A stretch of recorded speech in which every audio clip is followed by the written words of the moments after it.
One, two, three. What's up, guys? Welcome to episode 1 of Will's World, a podcast that covers, mainstream topics from all different angles and mainly focusing on the English and rhetorical appeals within each topic. Today's topic is going to cover psychedelic legalization in America. And it's really just, this podcast is going to be reviewing the arguments and subtopics that are pushing the movement to legalize psychedelics in America. Now, which psychedelics exactly? Well, this podcast is going to focus on LSD, DMT, and specialize in magic mushrooms and MDMA. It covers all of them, but I'm going to zero in on their research around magic mushrooms because it's been the most expansive so far. And I also don't got that much time. But the game plan is to include both sides of the conversations, the cons for what makes psychedelic legalization risky and not likely, and then the pros for what makes it inevitable and certain that it's going to be happening within the next few decades. To analyze these sources, I want to utilize the basic, English rhetorical appeals, which are logos, the appeal to logic, ethos, ethical appeal, pathos, emotional appeal, and then the one that we don't talk about the most, kairos, which was an appeal to time and when an argument should really, it's kind of like the most opportunistic time for making an argument and the best time and place it could, pop up. And so like when an argument has the, it motivates people to go out and fight for something. The time is now is kind of the underlining message. That Kairos embodies, and it's a really critical one because some of these sources utilize it, and they kind of fire up these appeals within their audiences. Now, without further ado, I want to get into the topics. I'm going to start with the cons. Not a lot of people do that when they're first getting into the argument, but I think it's a good lead into the benefits that are at the end. So for my subtopics, I'm going to cover the government crackdown in the 70s, the lack of medical research today, and keeping the psychedelic renaissance in check all around today. Now, let's go back to the 60s when, shortly after psychedelics have been discovered, you have this overwhelming public support for the movement, of legalizing psychedelics and researching these substances. And a lot of the motives in this movement really conflicted with the U.S. government at the time because no one really knew what these substances were. No one knew how dangerous they were. No one knew the implications of taking too much or too little. It was really the Wild West of psychedelics. And so when Nixon came into office, his rationale was the war on drugs. Our children should avoid these things. We must fight it daily. It's the main public enemy number one, all drugs. And this included psychedelics, and the movement that was really, roaring in the 60s. So all the researchers had to really shut down during this time because Nixon's administration just really didn't jive with psychedelics at the time. And, while researching this, I actually found a really, really interesting quote down there from drugpolicy.org, that kind of describes the prohibition era that was the psychedelic movement was placed into, in the 1970 around 1973. It was when they were really put into prohibition. But I'm gonna read this quote just for the sake of the podcast, which is, what the war on drugs was really about? The Nixon campaign in 1968 and the Nixon White House after that had two enemies: anti-war left and Black people. You understand what I'm saying? We knew we couldn't make it legal to be either against the war or Black, but by getting the public to associate with the hippies with marijuana and the Blacks with heroin, and then criminalize them both heavily, we can disrupt both those communities. We can arrest their leaders, raid their homes, break their meetings up, and vilify them night after night on the evening news. Did we know we were lying about the drugs? Of course we did. And this was from A Brief History of the Drug War. And the source was John Ehrlichman, who was, he was Nixon's top advisor. He was in these meetings when this was all being laid out. And I think that really shines light on the prohibition phase, that was really laid out in Michael Pollan's book on how to change your mind, which I'm going to get into later. But he describes how following the 1970s, when the Nixon era, sent the movement underground, psychedelics, really the research was shut down. So there was no scientific movement, but the culture just went underground, which I'm going to pick up on that here later in the podcast. But for now, America's rationale at the time was predominantly ethical. We need to be ethical and stay away from these drugs. There's no need for new drugs in American society, and there's no benefits that can come from this. And this was the general, public sentiment towards these in the 70s and the 80s. Psychedelics were associated with hippies and the rebels of society. And that's just one stance against them, and one that kind of still lives today. Not as strong though, very much not as strong, but that's the typical, like what our grandparents feel, is risky about psychedelics. Now today, we have had a vast amount of psychedelic research since the 70s, and when prohibition was laid out, we've actually kind of entered a more of the opposite, where we do have the testing now and we do have a lot more care, but that doesn't give it the green light yet. We do have some gray zones that do need to be worked out in order to really facilitate psychedelic integration into America. And one of these is lack of medical research. We don't have frameworks for when people have bad trips, or we don't know what the abuse profile is for each of these substances. And we don't know how to really mitigate any of these factors. We know the benefits. We have some on that and hard research on that, but we don't have frameworks to facilitate these benefits on a regular basis to society. When we can pull a small group of or low risk people and do some testing on them, that's way different from giving it to the whole society and gung ho green light. And so, one of the main arguments laid out in psychedelics and psychedelic assisted therapy in this American Journal of Psychiatry is that, we don't even have a definition for psychedelic psychotherapy. And that means we don't have no solid, course to teach people how to help bad trips, how to stop them, how to support good trips. We don't know how to manage the negative experiences that could come during these sessions. And that, isn't minimal. That needs to be mitigated before any type of legalization, on a mass commercial level is warranted. We need to know the intrinsic safety of all of these substances. We can't even say that for really, we know the toxicity, but we cannot say that just giving out these substances in a non-clinical setting is safe for Americans. We don't know that research yet. And until we know that, until we have these frameworks, psychedelics simply aren't ready. And on another source I've looked into down at the bottom, by Rhea and Wallace's, the equity oriented care lacks in medical or in the psychedelic field. We've done psychedelic research, but none of it has involved people from the LGBTQ2A plus community or Native communities.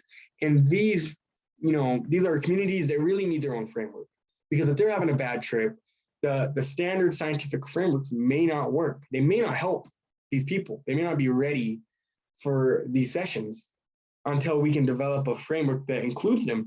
And so if we can't include the LGBTQ2A plus community or the Native American community and pay proper respects to both, with a medical framework that can handle both cultures, I don't think psychedelics should be legalized, either. Is because these frameworks are essential.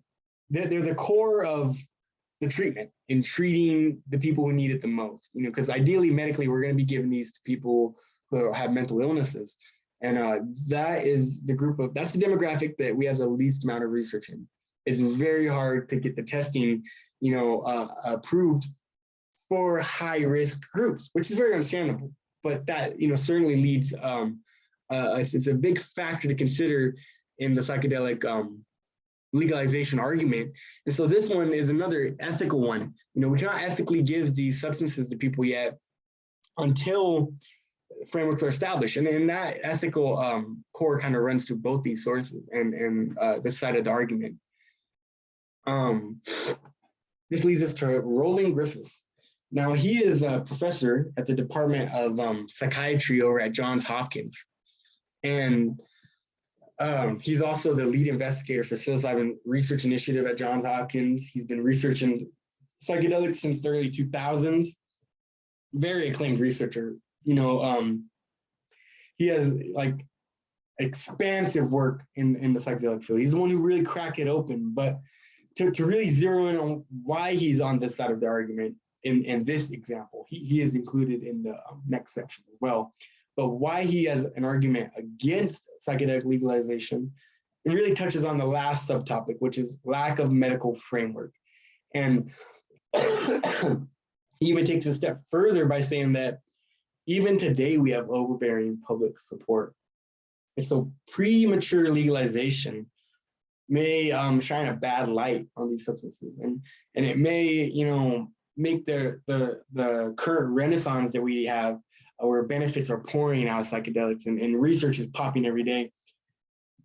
It can make those, you know, a bad experience put in the limelight on the mainstream America will make a lot of that research look ugly. And that will happen, you know, if legalization is approved too soon.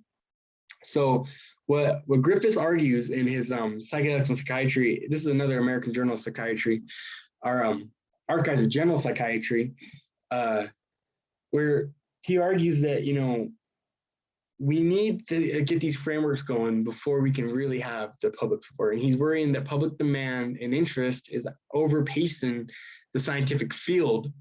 And, you know, when it's the public support pushing for legalization rather than the medical and scientific field, you're going to have a weaker backbone. And he's arguing that that's similar to the 60s when they're, you know, putting a prohibition. And I think he has a very solid point here, is that we need to keep the movement with a very serious backbone. It needs to be scientific. It needs to be very difficult still. And this is a necessity so that the more thorough research can be done and with no problem, because it still is being established. And so I really love his article on just keeping the Renaissance from going off the rails. And it is really central to the, you know, against psychedelics being legalized commercially and in general, because they're not ready. They're still in the cooker, still in the oven. And so this is predominantly a logical appeal. You know, he wants his audiences to think twice before just rushing out there and advocate for psychedelics. And you know, personally, me reading the article, it worked. I heard his logic, and it made me look at it again in the sense that, you know, it's still young. Right now that we are seeing the psychedelic movement mature, and he even says that in the article, it's in a maturity phase right now. And to keep it going, you know, we can't put overbearing support on it. We just need to let it stay in the cooker. Solid finding, and we're going to talk about him again here in a minute, but on the flip side of the argument. So arguments for legalization. Let me move this down. A key staple for that right now has been magic mushrooms and the intrinsic safety of them, the clinical, you know, being able to control the time, the setting, the toxicity of magic mushrooms has made researching with them pretty easy. And so that's just led to a lot of key game-changing studies going down that are definitely worth talking about, led by Roland Griffiths, of all people. The next one is Michael Pollan's, his book, How to Change Your Mind. Very, very, you know, essential for getting the topic going again within, you know, the most recent 5-6 years. And then finally, Richard Glenn's Cognitive Liberty, which is more of a philosophical idea. I'm going to touch on all of these with their own right. But for now, let's get back to Roland Griffiths. Now, this side of Roland Griffiths is a lot more, it's down here, is a lot more contributive to the psychedelic movement. Now, he did work with patients with life-threatening cancer, and he gave them low to high doses of psilocybin to, you know, really see the results. And then also, they were really the first to get approved, low risk, and they shouldn't be told no. I think these people, of all people, should be given experimental research opportunities. And so he gave him a low dose, and he's had mild results in the 5-week follow-up. But with the high dose, he's seen significant results even up to 6 months after the trip. And now these drops in depressions have all been weighed on different scales, and one should really go look at the research down at the very bottom if you're curious. But what this shows is that, at the very minimum, medically, we can be helping people with depression, by just giving them these substances and by facilitating it. I don't think, offering psychedelics to people with life-threatening cancer poses the biggest risk to society in terms that's similar to legalization. But it is a central argument for legalization, since these people do need some treatment. And the only way they would get it in certain states is through, mass legalization. But it would have to be in a way that focuses on, facilitating psychedelic substances to these people first. And, all Roland Griffith's work did was really pave the way for these people to get these substances, the people who really need them. Another massive study was Matthew Johnson's psilocybin and smoking cessation study. Now, this study, it was back in 2014, and enrolled participants in the 15-week course with behavioral therapy throughout, and sessions throughout the 15 weeks. During these sessions, participants would get high, low doses, very adjustable. They could even get booster sessions where they would get a dose and be offered an extra on top. This research had very significant results, because after 6 months, 12 out of the 15 people remain laboratory certified abstinent of smoking. And then after a year, 10 of them,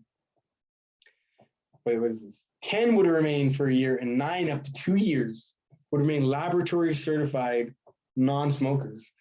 And, for any of you out there who have tried to stop smoking, or, are familiar with those who have tried it, it is equivalent to quitting heroin, or similar in terms of, your body's dependent, you're used to it, it's so casual. Well, these psilocybin treatment, with the behavioral therapy, they've done massive, and these are massive results that even challenge, the previous nicotine patches and nicotine gum.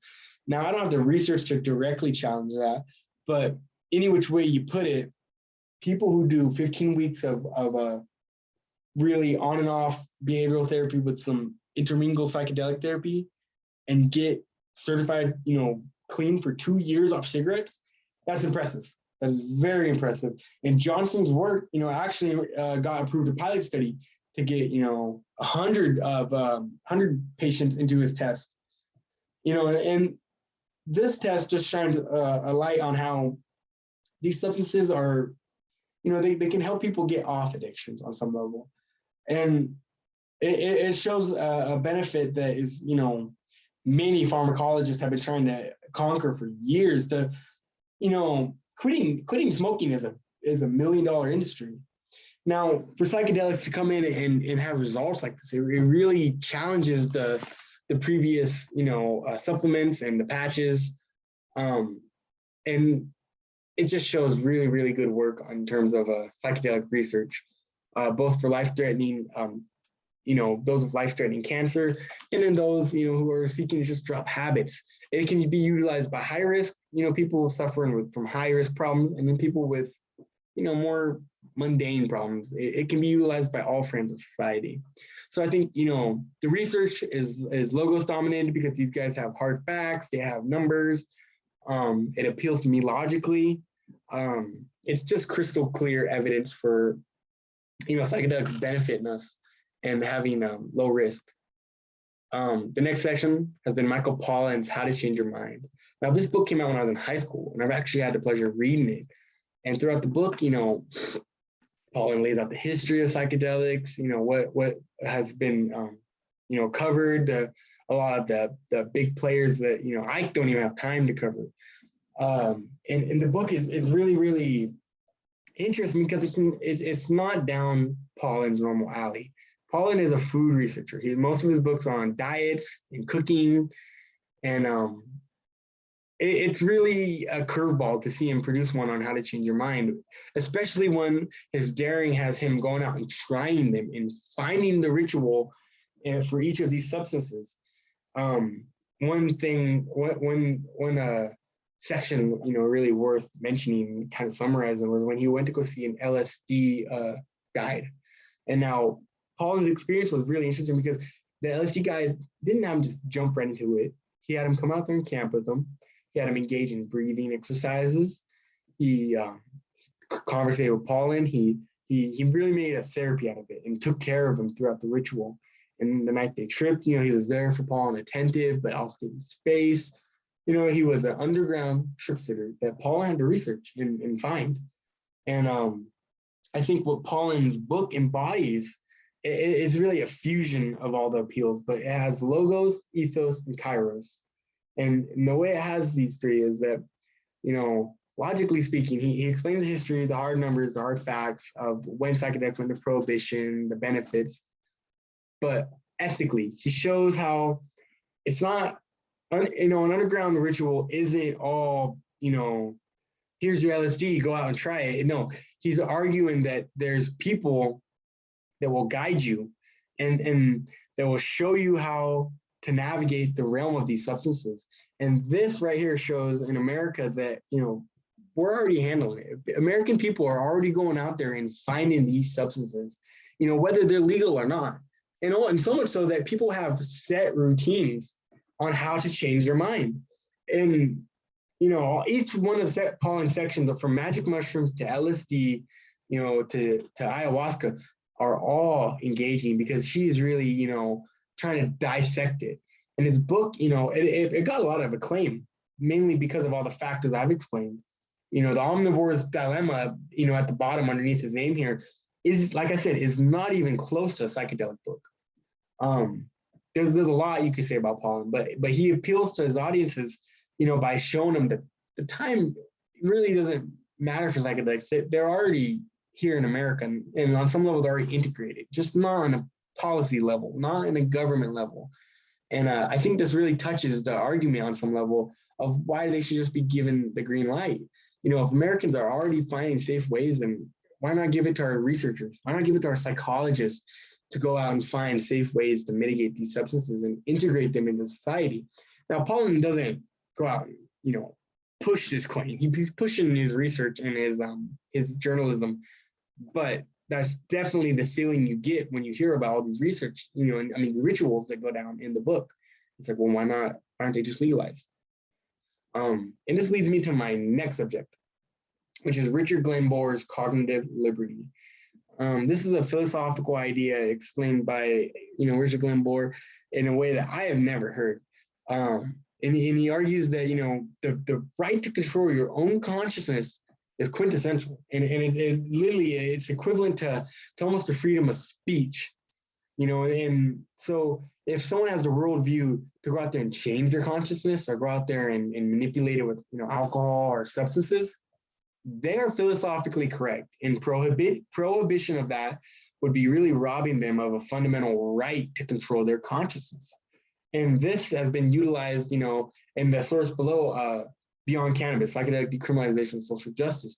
Dustin Marlin, includes this idea on cognitive liberty and argues that psychedelics should be a social justice problem, not really a drug problem or a policy problem. That this is a fundamental right to, Americans, and equivalent to, the pursuit of happiness.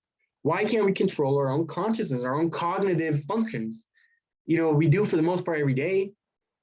And if we have safe substances, that we have every right to engage with, there's a liberty being robbed there. And this is the first time I've heard this point, so I consider it significant and had to include it in the podcast because it really drives the point home in an ethical way to audiences that, this is our right as an American.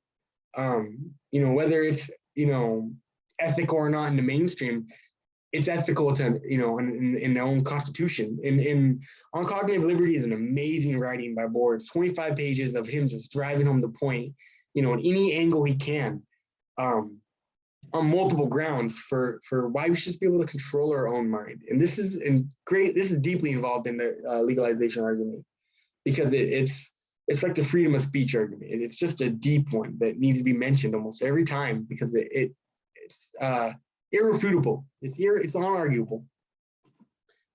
Now, one thing should be said is that Oregon is really leading the movement.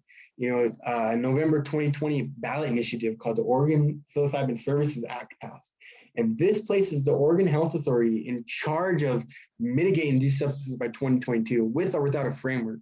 They need to find it. They need to situate one for the state. Now, this is groundbreaking, and it's been laid out countless times in the Journal of Medical Association, where it's like, no state is really doing this on this level, but Oregon is doing it to compensate for, poor mental health reform. And it's really groundbreaking for the Oregon health movement, because, whether America likes it or not, whether it's legal federally or not, they're matching it to cannabis, psychedelic mushrooms, and they are going to make it, available to people in a broad clinical setting by 2022, which, is groundbreaking compared to the research done in the last few years. So that, there's going to be a lot more to say on that here in the next year or two. Closing thoughts. That's my timer. So closing thoughts. I personally believe that the medical and the therapeutic industry should receive psychedelic treatment, first and foremost. I think, making it legalized in a way like cannabis, where it becomes like a grocery product, where it becomes, available to anyone over 21, is a little radical, given that we don't have frameworks established yet. And, we don't have doctors to facilitate the process of people obtaining psychedelics. So in a lot of ways, I'm against psychedelic legalization, mainly because our culture is just not equipped with the frameworks to handle them. And there's a lot of considerations and factors that we haven't taken yet. But when legalization does occur, which it will, I will agree that it is inevitable.